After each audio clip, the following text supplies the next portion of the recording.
Political vibes ప్రేక్షకులకు నమస్కారం. మిత్రులారా, తుంగతుర్తి, అంబర్పేట ఈ రెండు నియోజకవర్గాల సర్వేలు పూర్తయినాయి. మరి ఆ వివరాలను మీ ముందుకు తీసుకొచ్చిన మిత్రులారా, ఖచ్చితంగా ఈ యొక్క వీడియోని లైక్ చేయండి. మీ యొక్క అభిప్రాయాన్ని కామెంట్ బాక్స్లో రాయండి. సబ్స్క్రైబ్ చేయని వాళ్ళు మన ఛానల్ని సబ్స్క్రైబ్ చేయండి. బెల్ బటన్ నొక్కడం మర్చిపోకండి మిత్రులారా. ముందుగా తుంగతుర్తి అసెంబ్లీ నియోజకవర్గం ఎందుకు ముందు ఇదే అంటే కొంచెం ఇది ఇప్పుడు హాట్ టాపిక్ ఉన్నది. మందుల శామ్యూల్ వర్సెస్ కోమటిరెడ్డి రాజగోపాల్ రెడ్డి. అయితే గతంలో తుంగతుర్తి నుంచి వెళ్ళి అద్దంకి దయాకర్ నిలబడ్డాడు. కానీ ఈసారి అద్దంకి దయాకర్కు టికెట్ ఇవ్వలేదు, మందుల శామ్యూల్కి ఇచ్చాడు. అయితే దీని గురించి ఒక విశ్లేషణ అయితే అవసరం, 1 మినిట్ విశ్లేషణ మిత్రులారా. కారణం ఏంటంటే ఒక సభలో కోమటిరెడ్డి వెంకటరెడ్డిని ఓ బూతు మాట మాట్లాడతాడు అద్దంకి దయాకర్. కథ ఆయన చాప్టర్ క్లోజ్. తర్వాత అద్దంకి దయాకర్కు ఎమ్మెల్సీ రావడానికి కూడా చాలా ఇబ్బంది పడాల్సిన పరిస్థితి అయితే అద్దంకి దయాకర్కి ఎదురైంది. లేకపోతే అక్కడ అద్దంకి దయాకరే ఎమ్మెల్యే, ఈ మందుల శామ్యూల్ కాదు. ఇది పరిస్థితి. మళ్ళీ ఇప్పుడు ఏంటంటే మళ్ళీ కోమటిరెడ్డి బ్రదర్స్ మీద మళ్ళీ ఇష్టం వచ్చినట్టు మాట్లాడిండు మందుల శామ్యూల్. నాకు తెలిసి మందుల శామ్యూల్ రాజకీయ జీవితం క్లోజ్ అయినట్టే. కారణం ఏంటంటే అక్కడ చాలామంది చెప్తా ఉన్నారు మిత్రులారా. నేను చెప్పాల్సిన విశ్లేషణ ఏంటంటే ఎప్పుడైనా ఒక నియోజకవర్గంలో కులానికి సంబంధించి అంశాన్ని తీసుకురావడం కరెక్ట్ కాదు. ఎందుకంటే నేను ఒక స్ట్రాటజిస్ట్గా చెప్తున్నా, వ్యక్తిగతంగా కాదు, స్ట్రాటజిస్ట్గా చెప్తున్నా. కులానికి సంబంధించి ఏంటంటే మిగతా కులాల వాళ్ళు ఓట్లు వేసే అవకాశం చాలా తక్కువ. ఇక మన కులం వల్ల సగం ఓ పార్టీకి, ఇంకో సగం ఓ పార్టీకి, ఇంకో సగం ఓ పార్టీకి 3 ముక్కలు అవుతాయి మన కులం ఓట్లు. కాబట్టి కులం అనేది తీసుకొస్తే కుంప మునిగినట్టే. మరి తుంగతుర్తిలో మందుల శామ్యూల్ పరిస్థితి ఏంది? మరి తుంగతుర్తిలో బీఆర్ఎస్ అభ్యర్థి ఎవరనే వివరాలు మనం చూద్దాం. టోటల్గా మనం తీసుకున్న శాంపిల్స్ మిత్రులారా 2844 శాంపిల్స్ తీసుకున్నాం. ఈ యొక్క సర్వే మనం చేసింది ఏంటంటే 27/7/2026 వరకు మనం చేసిన సర్వే మిత్రులారా. అయితే బీఆర్ఎస్ అభ్యర్థి గాదరి కిషోర్కు 1604 ఓట్లు, అంటే 56.41% ఓట్లు వచ్చినాయి మిత్రులారా. ఇక గుర్తుపెట్టుకోండి, ఒకటి మనం చేసే సర్వేలలో గుర్తుపెట్టుకోండి, 50% కంటే ఎక్కువ ఓట్లు వచ్చిన వాళ్ళు ఓడిపోవడం చాలా కష్టం. వాళ్ళ గ్రాఫ్ ఏం తగ్గినా 2-3% తగ్గుతుంది ఇంకో 2 సంవత్సరాలల్లో, అంతకంటే ఎక్కువ తగ్గదు. ఇంకా 3 కాదు 4% తగ్గినా, ఇక్కడ 5% తగ్గినా కూడా 6% తగ్గినా డోకా లేదు గాదరి కిషోర్కు. 100కు 100% ఇప్పుడు ఎన్నికలు వచ్చినా 2028లో 29లో ఎన్నికలు వచ్చినా బీఆర్ఎస్ అభ్యర్థి గాదరి కిషోర్ గెలిచే అవకాశం మిత్రులారా. మందుల శామ్యూల్ కాంగ్రెస్ అభ్యర్థికి 1098 ఓట్లు వచ్చినాయి, 38.60%. అంటే గ్రాఫ్ చాలా పడిపోయింది. అయితే కారణం ఏంటంటే కొంతమంది ఏం చెప్తారంటే మిత్రులారా, అక్కడికి పోతే విశ్లేషణ అంటే వాళ్ళ వివరణ ఏం చెప్తారంటే, ఈయన ఎమ్మెల్యే చేస్తే కథల కోలాట మారుతానంటాడు. ఇవన్నీ కూడా బాగా నెగిటివ్ అయిపోయింది చాలా. అంటే నియోజకవర్గంలో చాలా నెగిటివ్ అయిపోయింది. క్యాస్ట్ ఈక్వేషన్స్ తీసుకురావద్దు. మరి మందుల శామ్యూల్ సెట్ చేసుకుంటాడా, సెట్ చేసుకోడా అనేది చూడాలి. ఈ యొక్క వీడియో చూసినాకైనా మందుల శామ్యూల్ సెట్ చేసుకుంటే బాగుంటుంది. ఎందుకంటే రాజకీయ జీవితం ఎవరి కోసమో క్లోజ్ చేసుకోవద్దు. రేవంత్ రెడ్డి కోసం ఆ రోజు అద్దంకి దయాకర్ బలి, మళ్ళీ ఇలా రేవంత్ రెడ్డి కోసం మందుల శామ్యూల్ బలి అయ్యే అవకాశాలు చాలా స్పష్టంగా కనబడతా ఉన్నాయి మన సర్వేలో మిత్రులారా. ఇది నా వ్యక్తిగత అభిప్రాయం కాదు, సర్వేకి సంబంధించి. మిత్రులారా, ఇక బీజేపీకి అభ్యర్థి పేరు లేదాడా, 142 ఓట్లు వచ్చినాయి, 4.99%. అయితే మనం ముఖ్యంగా ఇక్కడ చూసుకోవాల్సింది ఏంటంటే వ్యక్తిగతంగా పార్టీ బలం ఏమాత్రం ఉన్నది వీళ్ళకి అనేది ఒక్కసారి చూడాలి మిత్రులారా.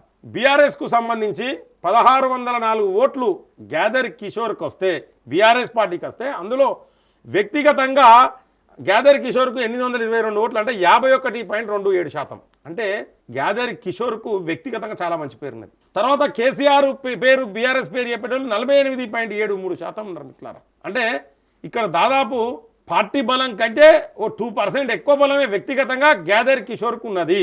ఇది మనం చేసిన సర్వేలోని ఫైండింగ్స్. నెక్స్ట్ కాంగ్రెస్ పరిస్థితి చూసుకుంటే, కాంగ్రెస్కి వచ్చిన 1098 ఓట్లల్లా వ్యక్తిగతంగా మందుల శామ్యూల్కు 307, అంటే 27.97%. అంటే గ్రాఫ్ చాలా పడిపోయింది. 27.97% అంటే మిత్రులారా చాలా పడిపోయినట్టు. వ్యక్తిగతంగా మందుల శామ్యూల్ గ్రాఫ్ పడిపోతుంది. అంటే మందుల శామ్యూల్ ఇప్పుడు ఏం చేయాలి, మంచి కార్యక్రమాలను తీసుకోవాలి, మంచి పనులు చేసుకోవాలి. నేను చెప్పే విశ్లేషణ ఏంటంటే కోపం పెట్టుకుంటూ బంద్ పెట్టి ఈ కత్తుల కోలాటాలు, ఈ తుపాకుల కోలాటాలు ఇవన్నీ పక్క పెట్టి, ఈ యొక్క సినిమా డైలాగులు పక్క పెట్టి ప్రజల కోసం పనిచేస్తే బాగుంటుందని నా యొక్క అభిప్రాయం. అట్లయితే ఏమైనా గ్రాఫ్ పెరగవచ్చు. కాంగ్రెస్ మాత్రం 72.03% ఉన్నది. ఇక్కడ మిత్రులారా అద్దంకి దయాకర్కు నెక్స్ట్ టికెట్ ఇచ్చే అవకాశం అయినా కాంగ్రెస్ గెలిచే అవకాశాలు ఉన్నాయి. ఎందుకంటే ఇక్కడ బీఆర్ఎస్ అభ్యర్థికి 56%, అంటే 50% దాటిందంటే అభ్యర్థి కాంగ్రెస్లో ఏ అభ్యర్థి వచ్చినా ఓడిపోయే అవకాశమే కనబడుతుంది. సో ఖచ్చితంగా 2028 కానీ 29 కానీ ఎన్నికలు వచ్చినా ఇప్పటికిప్పుడు ఎన్నికలు వచ్చినా తుంగతుర్తిలో గెలిచేది బీఆర్ఎస్ అభ్యర్థి గ్యాదరి కిషోరే. ఇంకా బీజేపీ అభ్యర్థి గట్టి అభ్యర్థిని తీసుకురావడము, లేకపోతే ఇంకా కొత్త కొత్త పార్టీలు వచ్చినాయి, 2 పార్టీలు వచ్చినాయి, దాంట్లోకి వెళ్ళి అభ్యర్థులు రావడం, తర్వాత ఈక్వేషన్స్ చేంజ్ అవుతాయి మిత్రులారా. సో ఎలక్షన్ల ముందు చాలా ఈక్వేషన్స్ చేంజ్ అవుతాయి. ప్రస్తుతం మాత్రం ఇది మన సర్వే వివరాలు. నెక్స్ట్ వచ్చేసి అంబర్పేట మిత్రులారా. ఇది చాలా ఇంపార్టెంట్ అంబర్పేట, ఎందుకంటే ఇది సిటీలో ఉంటుంది అంబర్పేట. ఈ యొక్క అంబర్పేట సర్వే వచ్చేసి మనం చేసింది మిత్రులారా 17 జూలై వరకు మనం సర్వే చేసినాం. నెక్స్ట్ 2503 శాంపిల్స్ తీసుకున్నాం. కాచిగూడ, నల్లగుంట, బాగంబర్పేట, అంబర్పేట, గోల్నాక ఈ ఏరియాలలో మనం సర్వే చేసినాం మిత్రులారా.